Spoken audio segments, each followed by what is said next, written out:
Hey everyone, welcome to the Elite Real Estate Podcast. I'm one of your hosts, Samuel Popple, with my co-host, William McClellan. What's going on, Will? What's happening, Sam? Really Hey excited man, for today. we got a great guy coming on the show. A good friend of mine. His name is Matt Gardner. Matt was one of the first people I heard speak at a real estate meetup. A very inspiring story. He's a former Air Force fighter pilot, cancer survivor turned real estate investor, then realtor to super broker, running an amazing EXP real estate team. He also does syndications. And what we're bringing him on today to talk about is one of his favorite topics, which is RV and mobile home parks. So without further ado, welcome my friend, Matt Gardner. What's up, guys? Happy to be here. Thanks for having me on. Hey, Matt, you're the man. So we were definitely grateful for you coming on our show. Like I said, we've been looking up to you for a long time, had all the meetups and, watching you on social media. So, man, thank you for coming on. My pleasure, man. My pleasure. Yeah, it's you've been a fun kind of partnership. I know you and I have almost connected a couple times, making some deals together. Close. Well, we will. It's just a matter of time. Yeah, that's great. It's the small world of real estate. Gotta love it. Yep. Yeah, dude, definitely looking forward to connecting on some deals. But let's jump right into it. Matt, tell us a little bit about real estate. Life before it, and how your childhood and/or college, that experience, and then obviously going into the military and becoming a fighter pilot. Just give us a little, listeners some background. Okay. My background, lived in classic suburbia in Pittsburgh, grew up, went to college, to the University of Florida, and I did ROTC there. Go Gators. If you're a Seminole fan, sorry. Throw it out there. My brother just graduated from Florida, so he's excited for that. Heck yeah, man. Absolutely. And Florida was great. Classic college experience. We won 2 national titles while I was there in basketball, 2 in football. It was just like nonstop, just celebrations, basically. That's quite the experience. Yeah, it was a wonderful time. Yeah. And so, while I was there, I did ROTC, and from there, got accepted to go to pilot training through the ROTC program. And so, after college, went and flew in the military for 11 years, flying fighter jets. So I flew the F-15 and the F-35 in all sorts of locations. North Carolina first, then to Mississippi first, then North Carolina, then out to England. Did all the fun deployments and stuff out of there, came back to Alabama for a little bit, and then brought me back to Florida. So brought me back home.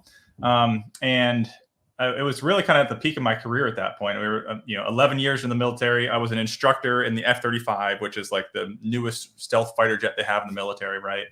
And I was one of the youngest instructors. And I got accepted to the very first Top Gun program class for the Air Force out of that jet. So I was super excited, man, kind of truly at the peak of my career. And that's when I got diagnosed with cancer. So literally at the top, you get humbled thoroughly, right? And out of nowhere, and so cancer hit. Ended up being a Hodgkin lymphoma, which is a type of blood cancer. No known cause, which also sucks because you don't know really what to be mad at or what you could change about your life to not see it again. But in the end, had to go through chemotherapy and had to do some heart surgery. I'll try to shorten the story here for you a little bit. But in the end, basically, the Air Force gave me the boot because of some of the complications with cancer. And I was forced to figure out what I want to do with my life. And then in that transition of chemotherapy and surgeries is when I was introduced to real estate. So at that point, I was full, what I like to say, poor dad mindset of just go to the military, get a nice retirement, and you'll be fine. You'll be set for life, But when you realize quickly that you're living paycheck to paycheck, because once that paycheck disappeared, I was not going to be able to pay the bills for a month later. I just really didn't have the savings. I just didn't have that mindset. And so real estate got introduced to me by 2 different pilots. One was a real estate agent who said, man, you should really consider getting your license and jumping to the sales side. I think you do well. And another one was an investor who introduced me to Bigger Pockets. And Bigger Pockets, as you're well aware, is it's a drug if you can get addicted to that, and just kind of take more and more hits from there. And so, I started that transition, and that's what jumped me into real estate, both sales and investing kind of simultaneously. Wow. You kind of went into one of the questions I was going to ask was who kind of inspired you to get into real estate? So you want to talk a little bit more about those people that first brought it to your attention? Yeah. I mean, really what it was, I know one of the questions you guys like to ask is, about the books, right? Like what books you want. And it's mine is the really classic boring book of Rich Dad Poor Dad. It's not really boring. It's really interesting because I was almost gonna cliche when you say it, No, right, cliche, right? But what's so cool is that almost every guest that we've had have mentioned this book, right? And so to our listeners, like, there might be something in it, right, Sam? There's a sign. and Matt, right? And I loved that key point that you made. I was kind of, people might not be privy to all the things that the military allows, and especially payments when you're F-18, F-35s. But you'd mentioned you're kind of living that poor man's, mindset. And so I thought that was really interesting that you said, and then now you're going right into it. So just such a cool transition, because we've had, I want to say 80% now. I think there's only been like maybe 2 guests that haven't mentioned this book. So so good. Yeah, it's a great book, and most real estate podcasts will hit it at some point, if not a recurring theme of just showing how important that book is. And again, since I've reread it, it's one of those things where I don't even rereading it now. I'm like, okay, like that was good. It doesn't like spark the amount of excitement that it did before. Sure. But early on, but for me, it was like a religious conversion. It was one of those conversions where it was like all of a sudden, like a light bulb had turned on. I was like, wow, you can create wealth. I remember the chapter in his book where he's like melting metal to try to create the money or the coins or whatever. He's trying to make money. Yeah. And that whole concept of like creating wealth, just for whatever reason, was really foreign to me. And so, and real estate is a very tactile way to see wealth being created, through flips or investments or whatever it happens to be, where you take a property, you fix it up a little bit, and you sell it for a lot more. You're like, wow, like I made that money I just created, that wealth that was created. And that just, I love that. It was a very, I was kind of in awe for a little bit. And then from there, I was just hooked. It was book after book after book. And it got to the point to finally circling back to Sammy's question of, who was influential for me early on. I think you guys both know them. Actually, well, I think I might have met you at one of their meetups. Was Chris and Ariane Lemire, who were local investors. We did. Yeah. And so they were on the Bigger Pockets podcast, and I'll never forget you. I'm listening to Bigger Pockets podcast. I'm reading a ton of books, and at that point, anytime I saw someone on the Bigger Pockets podcast, they're almost like a celebrity. You know what I mean? Like, sure. Listen to Brandon Turner and all these like big wigs, and then these other people come on. And I listened to the podcast with Ariane, and she said she was from, Fort Walton Beach. I was like, oh, that's not far, and I find out she has a meetup, and, I get to meet her. And the first time I met her, I was completely bald, had no hair, full chemo boy mode, and I was like, so nervous. I was like, oh my gosh, I get to meet like Ariane Lemire. She was on the Bigger Pockets podcast. This is so crazy. Totally. And I met her, and she was just a completely down to earth, I say average human being in a kind way. Like, I put her on this pedestal, and you meet her, and she was just like a very normal, super kind, and really amazing person. You realized it was attainable. Exactly. Yeah. So from there, she was speaking at a larger event out in California later in a couple months after we had met initially, and she told me, hey, Chris and I were keynote speakers at this event in California. It's a flipping event to learn about, how to flip houses. If you want to go, you can join us. I said, that'd be great. Let me look at the tickets. So I pulled up the tickets, and the tickets were like $1,100 or so, a little over $1,000. And I told her at the time, I was looking at the end of my career. I realized I only had $2,000 in my savings account, and I had a family. I have 4 kids and my wife, and I was like, hey, I really appreciate the opportunity, but $1,000 is just too much for me right now. Like I don't even know how I'm going to pay the bills in a couple months after I get kicked out of the Air Force. And she was like, no. As speakers, we get to give one person a free ticket. So if you can get yourself out there, we'll pay for your ticket. And I was like, all right, I got to make it happen now. And so that was a pivotal event for me, like a very kind of going in as one person and leaving as a different person for sure, was going to that initial large mastermind. That's really cool, and for all the listeners should be, a blessing and really inspiring. And I love something that's kind of reoccurring on these episodes too, is that these people that are able to become successful, it's easier for them to give back and help others become more successful. It's something that has been really cool like hearing these stories, and as you guys listen, hopefully you can kind of pull these nuggets from each episode. But that's amazing, man. Yeah. I mean, the whole give back mindset is definitely Chris and Ariane. Like, they were willing to share, and obviously in the end it benefited them, right? And I don't think they did it from a selfish perspective, but as I learned and I got deals, I brought them on a partnership for some deals and bigger deals as we then transitioned from like flipping single houses to then buying mobile home parks and then buying apartment complexes. They were brought on deals, so we're partners with multiple deals, and so because of them being so kind to me, it was a long-term benefit to them. But they weren't thinking about it right at the time. You could tell, like, they were just genuinely good people trying to help and share what they had learned. Yeah, that's awesome. So if we kind of fast forward through those people that kind of inspired you and helped you through real estate, tell us a little bit about life today, like your career, what's happening. Obviously, Sam gave you just a minor introduction on all the accolades that are well deserved, and we could have gone on and on. So I left out master flipper, a man of fur, super host on Airbnb. Yeah. I mean, the list is awesome, which is such a benefit that you hopped on for the listeners. So kind of like what are investments, the career, and what's real estate looking like now, and what's really exciting you right now? Sure. Yeah, that's a really good way to put it, because in real estate, early on, I was struggling with. I had read the book The One Thing by Gary Keller, and that book tells you should focus. Focus on one thing and really narrow down your energy and focus. And so I was like, man, should I really focus on just flipping or just wholesaling or just whatever niche that I really want to?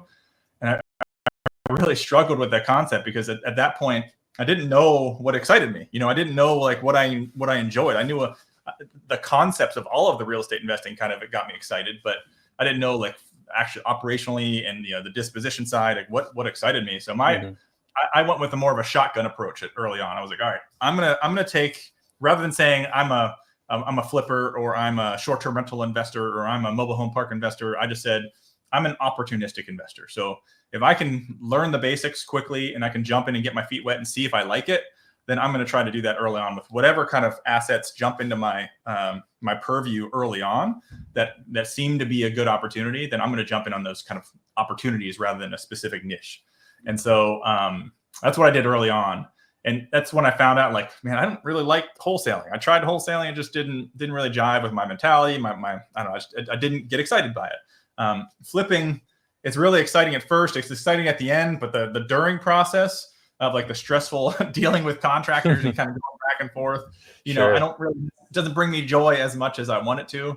And so I'll still flip, but it needs to be a very, very lucrative flip, right? It needs to be really worth it at the end to really get me excited, because the process itself doesn't get me too excited. Right. And so like trying to test the waters was really important for me. And so that it was kind of like what my mom, I'll never forget, she told me when I was like 16, she was like, Matt, just date around, date a ton of girls, right? Like figure out what you like first. And then when you go to get married down the road, like you'll have a good idea of what you like. And so I kind of had the same date around mindset with real estate investing. And eventually I landed on, mobile home parks and RV parks or something I really still get excited about. And then multifamily investing as well. So apartment complexes is another really kind of fun challenge to overcome.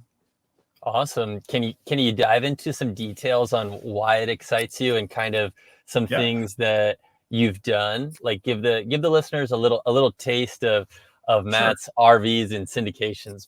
I'm really excited too. Yeah. Like I said, from the career, it's common for people to start with wholesaling, start with single family flipping. And so that's what I did. We did a handful of those early on. My first kind of larger deal was through a mastermind. And so through a local mastermind called the Professional Investors Guild. It's actually a RIA, Real Estate Investor Association in the Panhandle, run by a guy named Matt Robinson, super nice guy. But occasionally he would run, Matt's great. Occasionally he would run a 6-month separate focused mastermind that you would kind of pay extra money for. It'd be like, all right, here's our focus for these 6 months. And I was part of it. It was a group of 6 or 7 of us.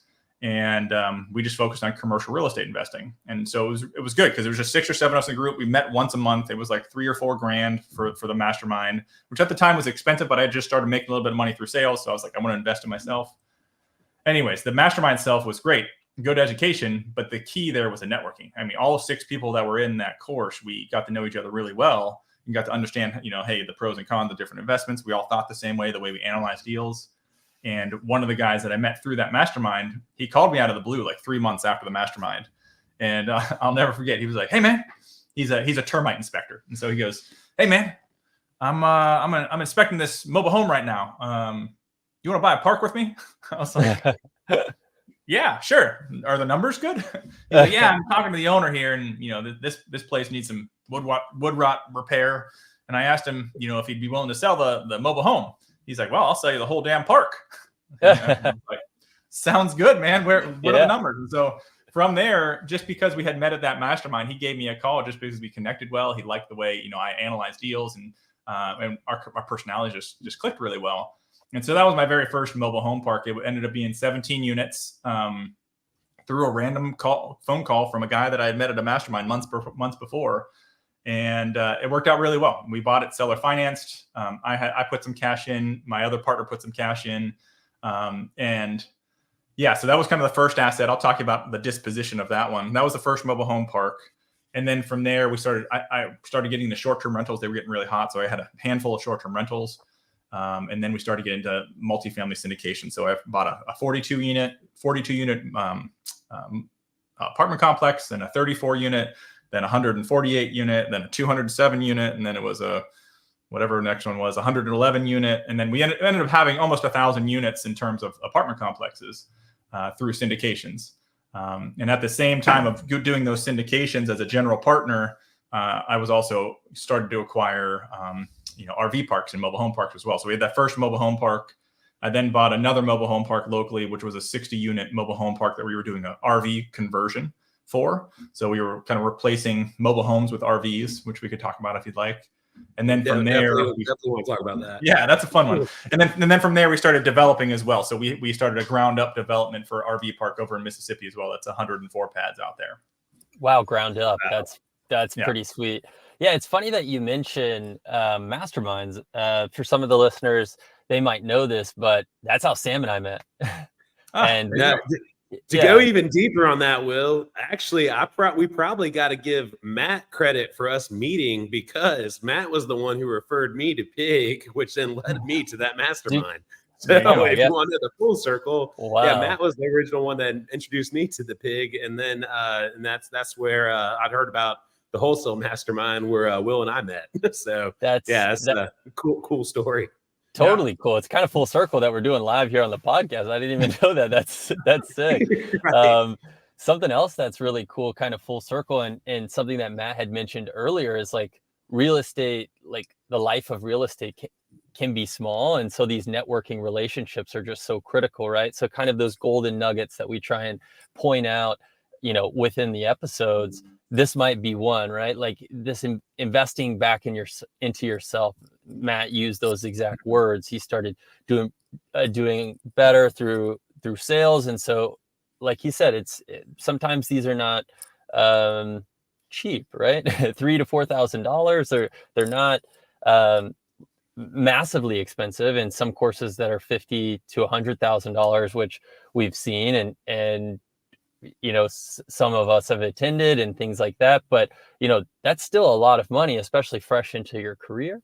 But I always attest, like the mastermind for Sam and I are, we link like this, and now we have this cool podcast. We're doing deals together. We get to interview amazing people like Matt, so it's so cool. But I have to go back, Matt.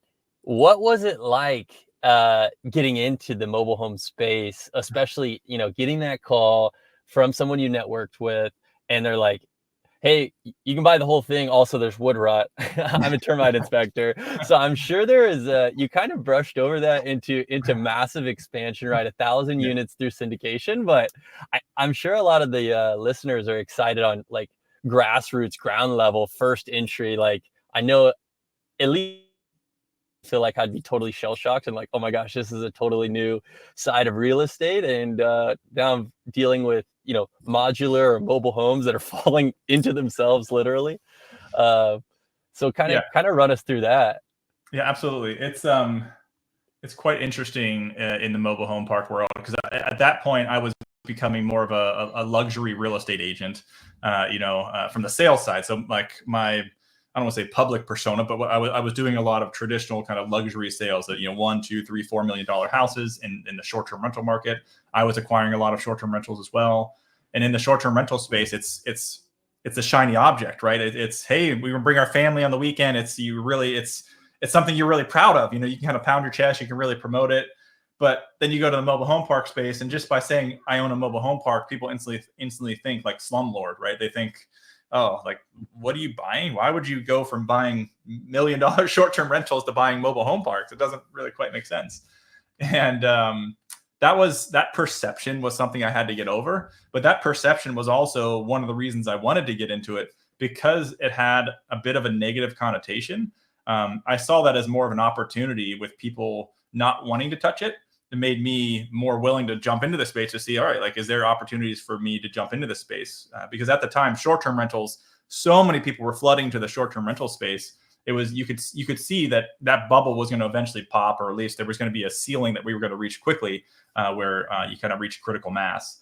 And so the mobile home park space, when you look into it, you realize mobile home parks are one of the few asset classes that are actually shrinking year by year. Like, as cities and municipalities are actively not permitting mobile home park developments to be allowed. And so if somebody buys a mobile home park that's currently in place, typically they're either going to run it as a mobile home park and do well, or they're going to redevelop it as something else. And most cities and municipalities are looking to change out mobile home parks for something better in their mind. And so it's an interesting asset class where there's getting fewer and fewer mobile home parks every year.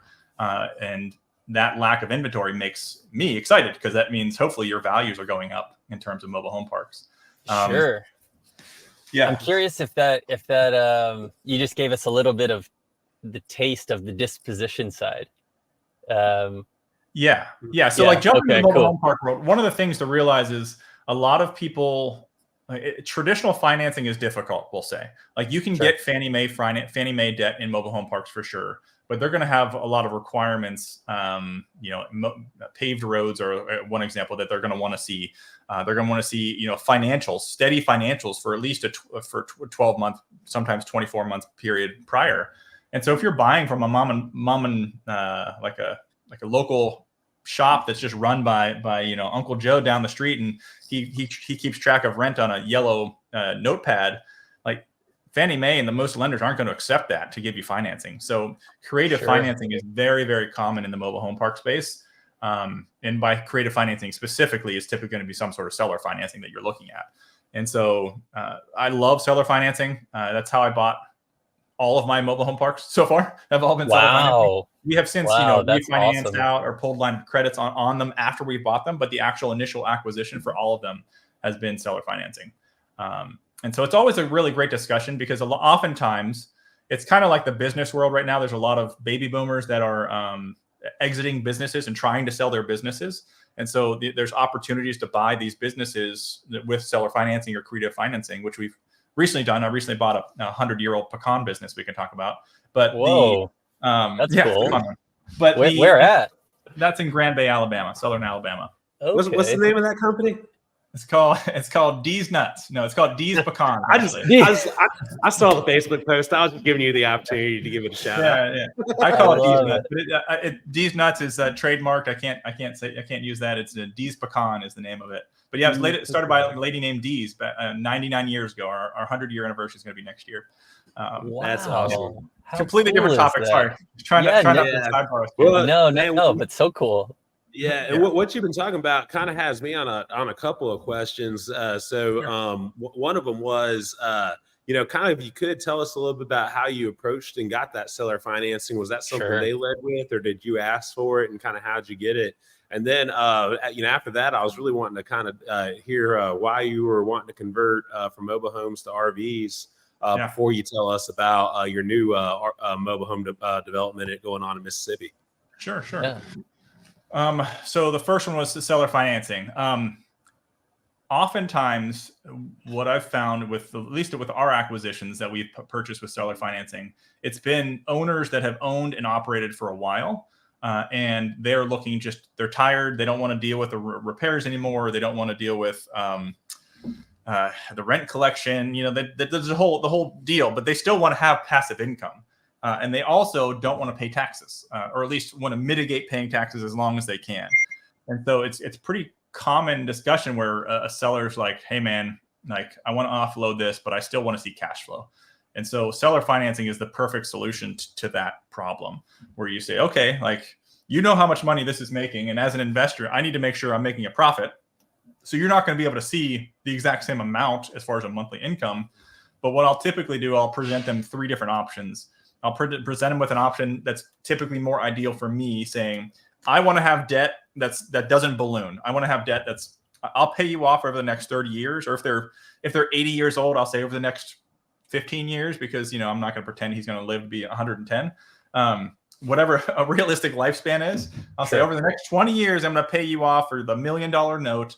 And I need to make sure my payments are this amount. So here's the interest that I'm willing to offer you.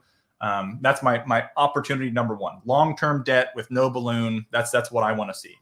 The next option is going to be kind of a hybrid of the third option, where the third option being, he's like, dude, I'm 80 years old. I want my money in the next 5 years. So I need some sort of a quicker balloon. So I'll say, okay, I'll offer you a balloon period, a shorter balloon. But in order to make sense for me, I need to make sure that price makes sense, right? I normally tell them, I can offer you price or I can offer you terms, but it's kind of like a lever. I can't really offer you both. And so what's more important to you? Is it the cash flow? Is it the balloon payment at the end of the day? Is it just the monthly payments for a long period of time? And so I'll typically have a no balloon offer, a shorter balloon offer, and then kind of a medium mix in between, and kind of let them pick what they want. If I've really gotten to know the seller really well, which I try to as much as possible, I just ask them, like, what do you want? What's important to you? Like, what are your plans with this money after we sell it? Are you just going to go throw it in your, Scrooge McDuck vault and swim in your money? Or do you have plans where you put it in your checking account and let, inflation just eat away at it? And then so that's kind of the broad brush discussion, of how I structure the offers. And then ultimately is the discussion of what are your plans for taxes? Because that's a pretty big point. Like, if I pay you $1 million now and you've owned this thing for 30 years, your basis is basically probably $0.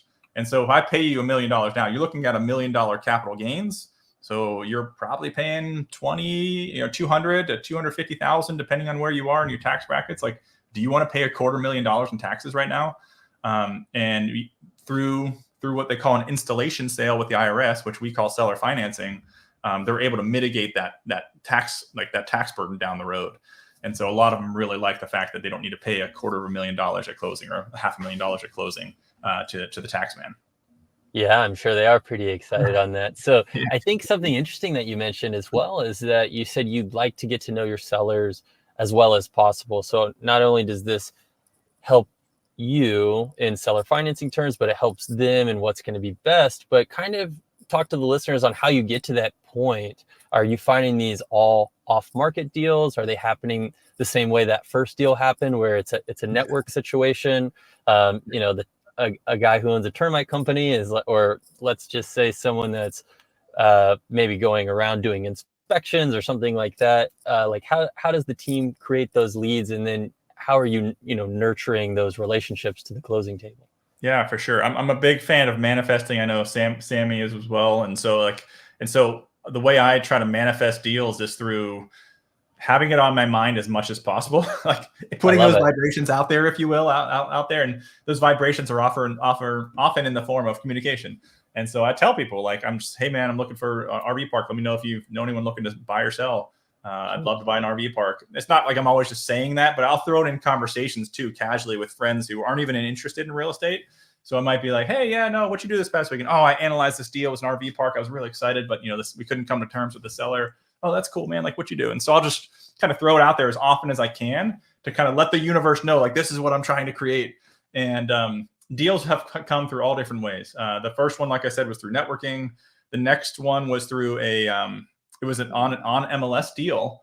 And that one, it was more of a residential real estate agent who had it listed, and it was a commercial property that she was selling. So she didn't quite understand the valuation process completely.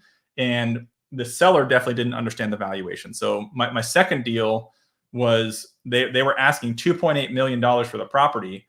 And I initially offered 1.8 million. So I offered $1 million low on a $2.8 million property, which is a pretty low ball offer. But when I throw a low ball offer, it's not like I get in my inbox every day of like, hey, here's an offer. Let me know if you're interested. And then they just keep moving on.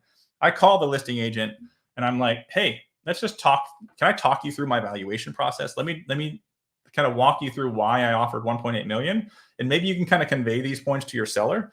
It's difficult to have a relationship with the seller through an agent, but if you can help educate that agent and try to encourage that agent to pass the information on that the way that you're saying it to the seller, you can hopefully start to, find that black swan, if you will, figure out what their true motivation is in selling, and then figure out a solution that's a win-win, a solution that I'm willing to accept and that they're willing to accept. And at the closing table, nobody's angry. We're all happy and we sign the papers and we move on. And so through that one, the second one was education, right? So it was me sitting down, taking the time to talk with the agent. And eventually she brought the seller in too. So I was talking to the agent and the seller at the same time saying, hey, here's my numbers. Like, let me know if I'm wrong. Like, I'm assuming this, I'm assuming this, I'm assuming this. Are these assumptions wrong? Like, no, is it pretty right? Okay, like, do you understand why I can't offer more then? And so for that one, they were asking 2.8 million, offered 1.8. We ended up selling it at 2 million flat. And so an $800,000 discount off a list price, just because I took the time to educate them and get to know the seller. That's incredible. Yeah. And so and probably you probably helped them out, saved them time, because just by you explaining it to them, they realize you made them realize like that 2.8 is just not realistic. Like no one's going to give you that. Yeah, exactly. And he was a nice, local guy. It really, honestly, we're still in touch. He still occasionally will come out and like mow the grass for us. He's like, hey, because again, seller financing, he cares about the property because the property is what his note is backed on right now. Sure. Yeah. And so that one as a good example of me, he trusted us because I showed him our knowledge in the space, our knowledge of operating a property. He was like, okay, I trust the fact that you're going to operate this well and you're not going to screw me. You're going to pay me $2 million, but never pay me again, screw the park. And now he's going to have a bigger headache than he started with. You need to give them the confidence that, like, one, the terms need to make sense for me, but also I'm going to be a good steward of your money and I'm going to do the best I can to get you paid back as quickly as possible. If that's what they want. Some people don't want to be paid back quickly because of taxes. And so, yeah, education is a big point in that whole kind of seller financing discussion and having that with them. And beyond that, like you said, Will, is the relationship. I have another one. I've been talking to this other seller. I'd love to close this deal. We've been talking for almost 3.5 years now. Oh my goodness! Wow. It's gone back and forth. Deal. What's that? How big is the deal? That one is, I want to say 70 units or so. Wow, Another one in the Panhandle. They had it listed for like 4.5 million. I offered 2.5. We had the discussion, went out there, walked the property with the agent, walked the property with the seller. We got to know each other. He was an old Air Force vet, so we connected on the Air Force side. Like, we've been talking back and forth for years now. Sure. And like they took it off the market, relisted it at like 3 million. I still offered 2.5. He was like, we're not quite there. And we're still going back and forth. I haven't talked to him in maybe a month or two, but I still check in, every quarter or so, just be like, hey man, like, you guys still considering? Like, my price actually dropped because of X, Y, and Z, or my price went up because of X, Y, and Z. And whenever they're ready, like some deals, most people expect deals like, hey, Sammy, will you sell me your house? I'll offer you $1 million. Like, no, dude, like, I'm not even ready for that. Like, who are you? You know what I mean? You got to build a relationship for sure. Sure. I think that's something that's really interesting for the listeners out there. It's like, no can sometimes just mean like, not right now, right? Like, and that education just consistently, like Matt said, he's touching him every quarter, just making sure that he's staying, if it's not top of mind when he's going to sell, or talking to his agent about, updating the listing or something like that. I can guarantee that Matt's in the back of his mind of like, okay, well, I'm going to lower this another $100,000. We're at 2.9. We're getting kind of closer there. Maybe, talks to his agent. Can you reach back out to Matt? Something else I think that's really, really cool that you're doing is that I think a lot of people get scared about seller financing, and especially approaching that through a listing agent. And like the listing agent just instantly saying, no, I want to make the sale, and kind of rolling through that. Yeah. But can you kind of walk or just kind of highlight for the listeners of what that looks like and how you're getting, that open line of communication to then, I think in both examples, you said you've actually met the sellers with the agents, and kind of how you bridge the gap to that, because I know sometimes there's a lot of, just it's straight roadblock. You're talking to the listing agent and then that's it. You're only like crossing your fingers that the information is being conveyed to the seller. Yeah, for sure. We typically don't broach the financing piece until I feel like we have somewhat of either a relationship built or I have a somewhat of an understanding of what the seller's looking for out of the sale. Okay, that's great. And so one of the questions I'll typically ask is, what is the seller's intent after the sale occurs? Especially if I'm talking through an agent, and they might be like, oh, they're doing a 1031 exchange to build whatever over in this other area. And if that's the case, I have a pretty good idea that a seller financing is not going to be an option, right? Because that's unlikely they're going to want to kind of mix a 1031 exchange with a seller financing scenario.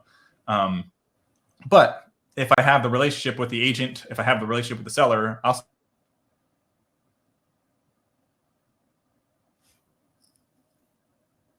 It froze up for a second. So I'll ask. Oh, did you lose me for a second? Sorry. Yeah, it just froze for a second. You're good. Cool. So assuming I have that relationship with the listing agent or the seller, I'll still just broach the question. And sometimes I'll, going back to like Chris Voss, Never Split the Difference, which is a great like negotiation book. I don't know if you lost me again. Yeah, you're good. I'm back up. All right, we hear you. Okay, cool. Good. Sorry. Yeah. All right. So yeah, assuming you have that relationship with the buyer or the agent, you just broach the question of like, hey man, would you consider seller financing? Or if I know it's going to be negative, I try to use leverage Chris Voss's book as much as possible. Never Split the Difference, and I'll try to ask them a question where they can say no, right?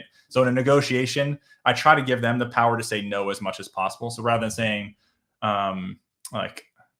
whatever, I'll try to phrase the question to where they can say no, rather than trying to get them to say yes, which is a big, I don't want to say it's a big, but it's a small mental leap for them to feel like they're winning in a negotiation, as by them being able to deny you versus them accepting whatever you're trying to say. I did door-to-door sales for a while, and that was the big thing in sales. I knocked on doors in New York City selling security systems. And early on with those sales, you try to get them to say yes. You try to get the nod tactic. So you nod their head, look in their eyeballs, and nod with them. You'd ask them questions that they were definitely gonna say yes to. And so I'd say, like, oh, you like to breathe air, right?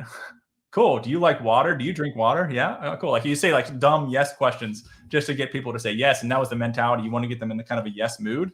But that since has been proven to kind of like do the opposite, where people kind of feel on guard because, yeah, of course I breathe air. Stop asking me stupid questions. But if you ask them a question where they can say negative to, then they feel like they're a little bit more in charge, and they kind of put their guard down a little bit. Yeah, that's definitely smart thinking. I like that. One of the things, like, so I want to on the RVs, because I know you mentioned it to me before, that on some of your parks you're wanting to transition them from being mobile home parks to RV parks, and you might need to clarify what that means for everybody. But I know you told me there's some financial advantages to making that conversion, so that was why I definitely wanted to hit on this topic. Yeah, and this is not going to be the case everywhere. Just for where we are, the numbers play really, really well. So my second park that we bought, it was in a good enough position near a busy road that it was a mobile home park exclusively, basically. So it was all mobile homes. Mobile home meaning people would move their home there, effectively establish their modular home, and it doesn't really move. It can move, but it's a thousands of dollars to get it set up to remove it again. Versus an RV is what everyone thinks of, right? A fifth wheel, a traditional Class A RV, a camper, if you will. Throw it behind the truck or drive it, Yeah, exactly. They're made to be moving more frequently than a mobile home, that's for sure. Now, in this specific mobile home park, when we bought it, one of the reasons I like the park was when we bought it, the seller was only charging $250 per month for lot rent. And he did not own any of the homes, which I prefer. That my first park that I owned all the homes, I owned all the land. It was a headache to maintain. It just, we didn't really go into the operational side, but it was a massive headache. This second park, I didn't own any of the homes. I just owned the land. It was great. So I just needed to make sure they had they had clean water, they had a place for their poop to go, and they had electricity. That was it. Like, that's really got to make sure you're good to go. Those three things. And when you realize they were only being charged $250 a month for lot rent, and I knew in the local market $400 to $450 was kind of the going rate. Like, automatically, I knew I could effectively double the income, almost double the income of right away. On top of that, I knew that in the local area, if I got RVs in there, an RV could I could charge an RV around $700 for lot rent. And so basically, I was going from $250 in lot rent to a potential of $700 in lot rent. And then to top that off, mobile homes, they take a large area, like a quarter acre for some of these mobile homes. And so I could take one mobile home that was bringing in $250 a month and replace it with 2 and sometimes 3 RV sites that would bring in $700 a month. And so I went from $250 a month to like $2,100 a month in some of these cases. And so literally 10x, like, I'll say cap rate explosion. Yeah. Yeah, exactly. So it was just it was a no-brainer for me once I kind of did the underwriting, and even conservatively, I was like, all right, we have to take this deal. Like, it's too good of a deal to pass up. And it has since done really, really well. And so that's kind of the big thought process with it. I'm not a fan of just kicking people out of their homes. I still want to have affordable housing. I think affordable housing is a big issue in America. And so even though I have the ability, if I wanted to, kind of push out all of the mobile homes in my mobile home park, and this one specifically where we're doing the conversion, I'm not doing that. I'm only doing it as they kind of age out, or as people like, hey, I'm leaving, I'm going to move my mobile home out here, or hey, I'm leaving, here's the deed, you can take the mobile home. Typically they'll leave their mobile home and I'll just demolish it, and then we'll replace it with 2 or 3 RVs is kind of the way we're doing it. We're not trying to force anyone out at all. I want to make sure we have nice, comfortable housing, whether it's an RV or a mobile home. So it's more of a slow conversion, but that's intentional. Yeah, that's awesome, and that is cool. Testament to who you are as a person. Showing you really care about people, that you're not just in it for money, like a lot of people assume real estate investors are. We are caring people, and Matt is a great example of that. On these conversions, is there any kind of tax advantage to having it be an RVs versus mobile home, or is it no difference, or what's the deal with that? It's going to be state dependent on the tax side. For the RVs, the one thing you need to watch out for is your short-term rental tax. And so in Florida, I can't remember the number. I want to say if we have 30% or more, don't quote me on that percentage, but if it's a certain percentage. Well, if we have 30% or more of our RV park that are long-term tenants, meaning they're there for more than 6 months, then we don't pay any short-term rental taxes. And so by design with our RV parks, we will have set aside of like, hey, here's our long-term campers, if you will, and you have to be long-term to stay in these. And then, these other ones can be more temporary if we want them to be. That's going to be park dependent though, and state dependent for how the taxes work out. In general, I'm a big fan of the long-term RV stayers because it brings in higher rent. I'm also not maintaining the RVs. And the nice thing about the RV world is that they're guests. They're not tenants necessarily. If they're staying for less than 6 months, and we try to move them around, so none of our tenants are truly tenants. They're really just guests at the park. And so if they stop paying, rather than dealing with an eviction at an RV park, the nice thing is we can just go and literally say, hey man, you're now trespassing. You need to leave, and get the sheriff right away and get them out. We're allowed to go shut their water off and shut their electricity off. Oh my God! God! I don't mean that in a bad way, Wow. like, hey, I'm a big mean landlord. I mean that in a way of, people like security, no one can take advantage. You're right. Yeah, exactly. I want to be able to have somebody else who's going to be a good paying tenant in there and making our community nice. Typically, the people who are not paying are the ones who are causing problems too. And so it's kind of clearing out, people who are the problem. So, but yeah, that makes sense. I'll jump on one more tangent really quickly with the RV stuff. Is right now, and especially along the Gulf Coast, but around America at large, one of the biggest issues right now is obviously interest rates have risen quite a bit in the past 2 years, and insurance rates have risen drastically as well. Mm-hmm. And the nice thing about the mobile home and RV park world, interest rates are, I don't want to say non-factor, but they're less of a factor because you're typically just doing creative financing directly with the seller. And then insurance, especially if you don't own the homes, I'm generally not going to get property insurance. I'm just going to get general liability insurance. So if somebody sues me, I'm still protected, but I'm not getting insurance to cover the septic systems, right? I'm just going to replace the septic if I have to. So you effectively self-insure. And so the two biggest expensive that have really crushed a lot of our projections with our apartment complexes are really non-factors in the RV park and the mobile home park space, which is nice. That is huge.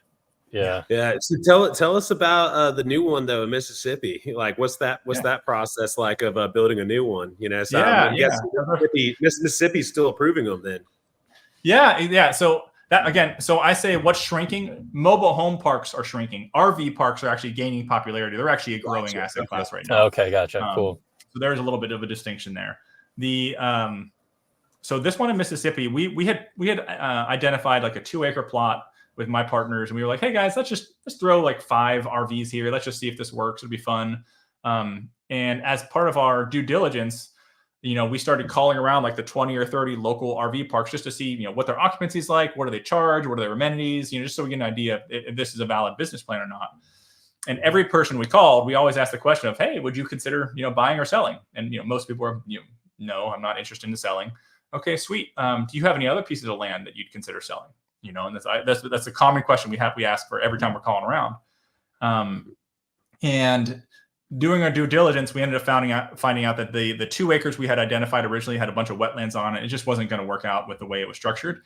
But luckily, while we were calling around, one of the guys who owned another RV park was like, yeah, you know what? I have, whatever it is, 19 acres over here. I'll sell it to you. It'd be a great mobile home park. I'm like, oh, sweet. And so we ended up buying it from this guy, seller finance, just because we were calling around doing our due diligence, and ended up working out really well. Manifesting, right? Yeah, exactly. Yeah, put it out there. I love it. Yeah. And so the ground up development was a different beast. I say ground up, it's ground, period, right? You don't really build up from the right. Pads. Yeah. This land was an interesting play. I can't remember total acreage. We'll call it 19, 20 acres, something like that. It was an old FEMA park from when Hurricane Katrina hit. FEMA came in, they kind of built it quickly and then left. And so it's been vacant for over a decade. But it had a sewer system. It had some old roads that have been overgrown. It had a well. And we were like, dude, this is great. We have effectively the shell of an old mobile home park. We're going to retrofit this to be a modern RV park. It should be great. Lesson learned for us there was we thought we were going to be able to reuse a lot more, but we ended up reusing almost nothing. So the sewer system that we had inspected during our due diligence, the inspector was like, dude, it's functional, everything's flowing nicely. But after we started doing the development, we realized that the piping was terracotta piping, and the terracotta piping was allowing groundwater to seep into the actual sewer system. And so we were going to be charged a lot more for sewage that we weren't actually using because it was effectively groundwater being recycled through the system. And so we ended up having to redo the sewer system. The roads needed a lot more work than we expected. And then the main issue, I don't want to say the main issue, the main item that cost us the most money in terms of lack of due diligence was the well. And so I've dug wells before, I'm like, all right, sweet. $8,000 for a well, $10,000 for a well. It should be roughly commercial well, call it $30,000 because it's going to charge us more for a commercial size well. So we got 3 quotes for the well. The first quote was $30,000. I was like, sweet, kind of like right in where I expected. Second quote was $350,000. And the third quote was $300,000. And so I was like, all right, well, clearly something is awry here. Like, what? These are very big differences. Yeah. What's going on? And it turns out the guy who gave us the first quote was just a residential well contractor, and he was like, "Yeah, I can build you a nice big well," but he wasn't smart on the commercial requirements, and so we weren't really quite confident on his ability. It sounded like almost a little bit too sketch for us. And in the end, cheapest isn't the one you want to go with. Not always. And so, in the end, we ended up dropping $300,000. Yeah. 10 times cheaper. Yeah, there's got to be something. Yeah, something was a little bit off there. So in the end, we ended up dropping $300,000 for a line item that we had $30,000 for, which we had some buffer, we had some overage, and it was fine in the end, but. That's my biggest lesson learned of like the first time you're doing a development, you have these assumptions, you think you're conservative, like, okay, like 30,000, that should be conservative enough. Then you get hit with this, 10 times more number. So just be as thorough as you can as you're going throughout the process. But yeah, it's been fun. It's been fun. Initially that one, we built it near a refinery. So our intent of this one was going to be to focus on the refinery workers. So the refineries have what they call shutdowns, where they'll occasionally have like a part that gets shut down. They have a bunch of welders and electricians and plumbers and everything else comes in to work and retrofit this part. And they'll be there for a couple months at a time, then they'll leave. And when they come in, they typically come in RVs. Like they come in because they get a daily allowance. And in order to save money, they'll typically double up, triple up in these RVs and just save a bunch of money. And right when we finished our development, a month later, we were at 100% occupancy. We were like, dude, this is great. We've got 104 pads, 100% occupancy. Like, dude, we are just kings. This is awesome. Yeah. But then the shutdown ended, everyone left, and we were left with 25% occupancy. And so we were like, oh, well, okay, we need to figure out kind of what does this train look like in the long-term trend? And so we're still in our first year. We're about to have another shutdown at that park. Not at the park, but at the refinery. So we're expecting another large scale influx of occupancy. But that's going to be an interesting kind of beast for us to kind of figure out where do we want to play in the world of like long-term tenants, medium-term tenants, and kind of short-term stays. And so, but yeah, overall it's been fun. It was a really kind of fun process of developing a park from the ground up. That's awesome. Yeah. Now, What a way to learn a lesson on getting some well quotes up front. So that was that was definitely a surprise. I know I'd be upset really for at least a day after reading that. Yeah. You deal with engineers too, and the engineers are just nerds, and they don't know what they're talking about half the time. But they really they do, but they don't. It's just frustrating. Just like go from like engineered nerd speak, and I can call them a nerd because I'm an engineer with my background, but to like the actual operational side, you're like, dude, this doesn't seem like you're connecting here. And so it's a little bit of a, I don't know, language barrier, we'll say, like through the development process, right? You got to deal with like the understanding all the different parties and corralling the troops a little bit. So in a quick answer, would you prefer to work a deal pre-existing? Because right now you've shared all three different types, where it's like a hybrid model where you're converting at a slower rate as people are transitioning out from mobile homes. You have brand new construction directly into RVs, and then you also have traditional mobile homes. Where do you find you're most interested at, or are they all interesting in their own? They're definitely all interesting in their own. I'm least inclined for a ground up development because there's just so many unknown variables. You know, if you build it, will they come? Like hopefully, but you don't know necessarily until you do it. If it's the right location and the numbers still look right, I would still jump into a new development. A traditional mobile home park, it would take a lot. It would take a really good purchase acquisition terms for me to buy another mobile home park where I own the homes, because there's just so much managing the homes themselves is just a very large headache, and it's just not something I'm structured to really kind of take over. And so it's a lot of time constraints that I really don't want to put on myself. And so I'll take an RV park that's pre-existing or a mobile home park that's pre-existing where I don't own the assets on top of the ground. That's kind of ideal to me. That kind of just gave me a quick question before we kind of jump into wrapping things up. So what would happen if for instance, you did buy a mobile home park and convert it. What did you? Or I'm sorry, if you bought the mobile home park and you owned the homes, could you then gift the homes to the tenants and take that as a taxable loss? You can. I don't know about the gifting process, but I don't see why that wouldn't be allowed. Because I'm assuming the sale, you could clarify what the land value is versus the building value, but then immediately upon taking ownership, get rid of the building value, so that way you're not liable for it. Well, the nice thing about these is the depreciation is way better than I expected out of the mobile homes and RV parks. When we bought that second one that I bought for $2 million, that first year we were able to depreciate like $1.3 million out of it. And so it was a huge depreciation win that year. It saved me a couple $100,000 in taxes. Wow. And so the cool thing about it, the land itself is inexpensive. And so something needs to be depreciated. So that depreciation goes towards roads, goes towards the sewer or the septics. It goes towards the water lines, the electric lines, and all that is depreciated in a 20-year item, which can all be, at least in the current tax code, can be accelerated through bonus depreciation. And so it was that was way better than I expected from the depreciation standpoint, buying those assets. That's awesome. Well, what's the next 12 months look like for you? What are those goals? So right now we are offloading some of our apartment complexes. So we've reached the point with some of our acquisitions that we are disposing of some. I sold my very first 42 unit apartment complex. That was a great return for our investors. I didn't talk about the big loss, but I've had some big losses as well with some of the apartment complexes. And so we are now approaching a disposition cycle for some of ours. So hopefully going to be selling a couple hundred units this year and offloading those and getting some returns, getting some cash back, and figuring out where we want to redeploy the money. So I'm looking forward to that. I mentioned that we bought the business, the pecan business. So that's a really fun one that it's completely different and unique. We bought that 100%, I don't want to say 100% seller finance, but when we bought this pecan business, we bought it for 1.3 million, 1.4 million, something like that.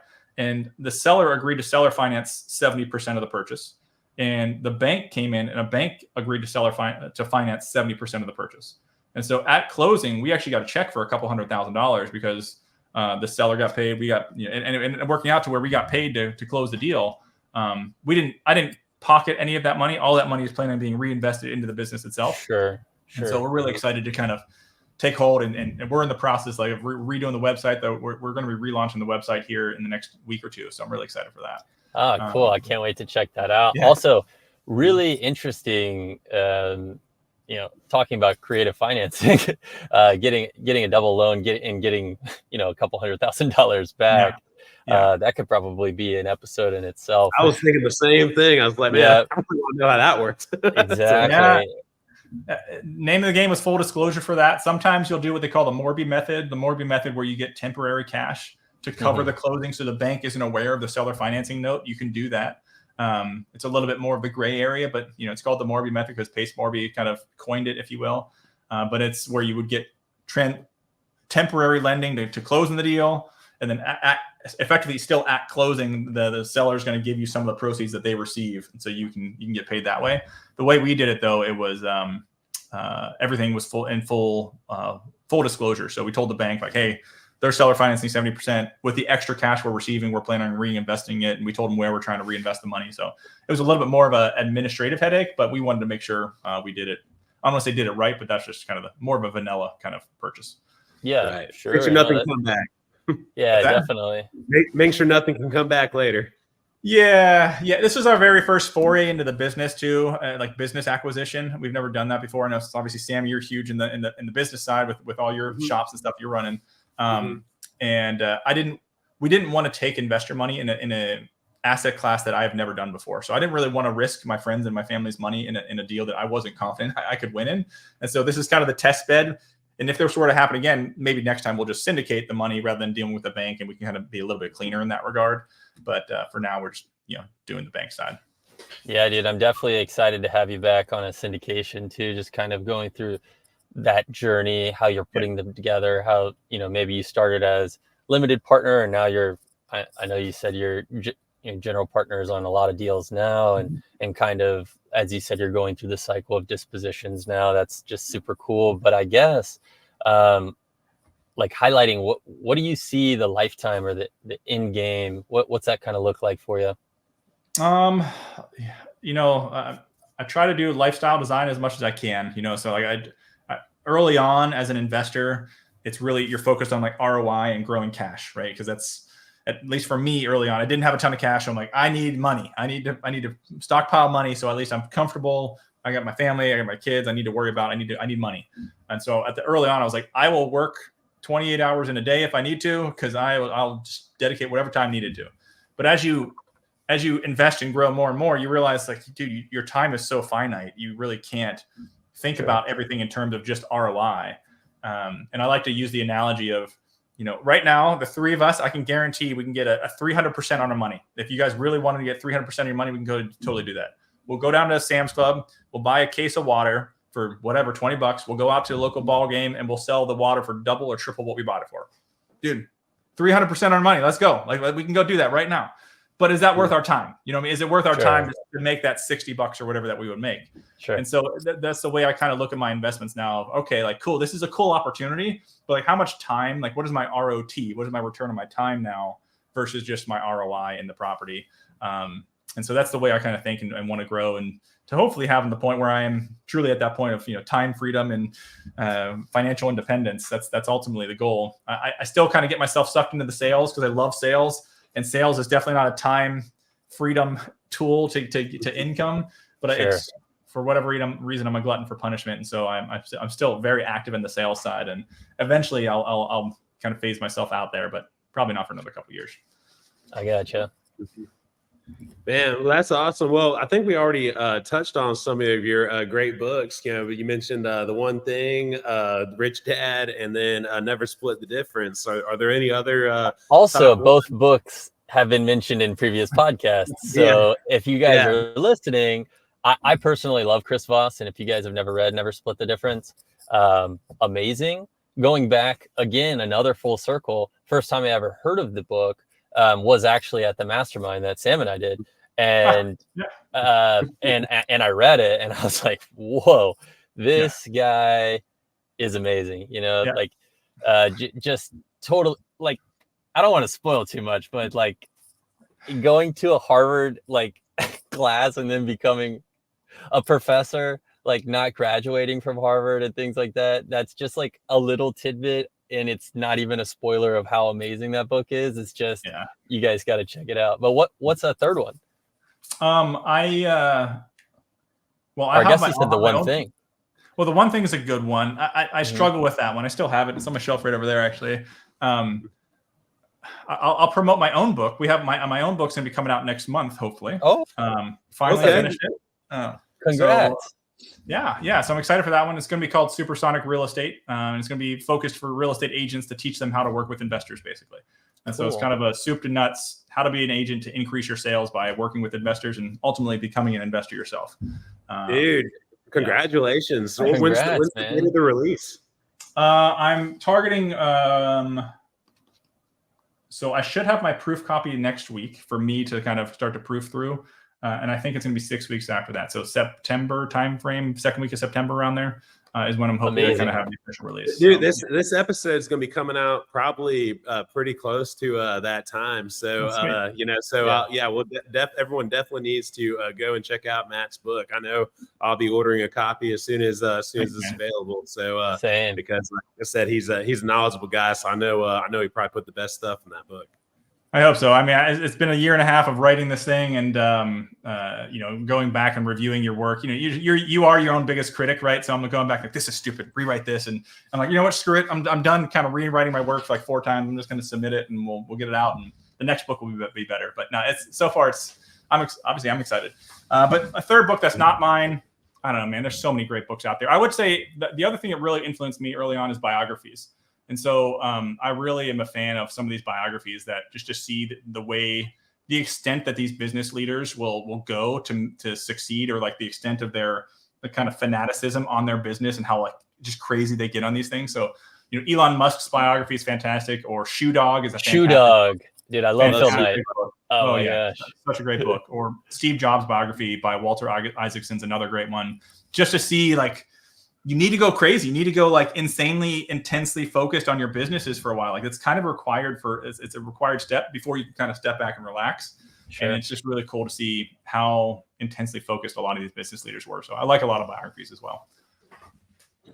Dude, awesome. That's definitely good advice for any of our listeners to check out some of those. Actually, I've read Shoe Dog, but I'd like to read Elon Musk's biography. I think Elon's good. Or read Steve Jobs next. That's a really good one because it's cool. I think you'll get a good fun some laughs out of that one. Dude, I love it. Well, so many good nuggets. I guess just amazing episode. Again, thanks so much for being with us. In closing, we always like this. Like, what's some advice you'd give to someone starting today if they wanted to do what you do? Yeah, for me, the first 2 steps are mindset. You need to have the right mindset early on in order to just realize it's not just kind of an early daily motivation. You need to truly have a reason for you doing it, and then educate yourself. Without those 2 things, those are kind of the foundation. You need to have the drive, the intrinsic drive to do whatever you're trying to do. And then you need to educate yourself in order to take the steps that are required. You need to speak the language, right? And you speak the language through education. Totally. So that's what I would say. Awesome. Well, where can everybody find your book? Well, roargardner.com is where you'll be able to pre-order as we get that set up here, and I get my proof copy approved. And so, yeah, roargardner.com, and then anywhere you on socials, I'm Roar Gardner. Roar is my call sign as a fighter pilot, so that's where that comes from. Awesome, dude. And Sweet. well, we appreciate you coming on the show and sharing all your knowledge. We're definitely going to want you back. I mean, I don't even know which one we'll want to talk about first, just because, you know, between the syndications and D's Nuts, the Pecan Company, you know, those are, I think that'd be something cool to touch on in the future. But man, thank you so much for giving us your time today and coming on the show. I know our listeners will definitely appreciate everything you talked about today. My pleasure, guys. Thanks for having me. Yeah, so much. Massive episode. And hey, thanks again to Clean Eats. You know, we always give a shout out to our main sponsor, Clean Eats. So heck yeah. Thank you. And man, of course, Matt, thanks so much. And we look forward to having you on a future episode. My pleasure, guys. So Will, where can people find our podcast and then find you? Yeah, check us out at eliterealestatepodcast.com, and then you can just mimic that over. It's just w.mcclellan, my last name, at EREIFL on Instagram, and that's just Elite Real Estate Investors Florida. Sam, I love yours. Where can everyone find you? Yeah, it's Sam_Florida man. So just go there on Instagram. Feel free to shoot me a DM if you guys are looking at a deal that you want me to look at with you. I'm always looking to help others out. I'm always looking to partner, as is Will. So, and I know Matt is too. So honestly, you could shoot a deal to any of us, and we'll all take a look at it. And so, but anyway, thanks again, Matt, for coming on the show today. Great to see you again, Will, and stuff. I know you're out of town on business, so ready for you to get back in town so we can work on some of our land deals that we've been looking at. But anyway, it's a great episode. We appreciate you coming on. Thanks, everyone. Yeah.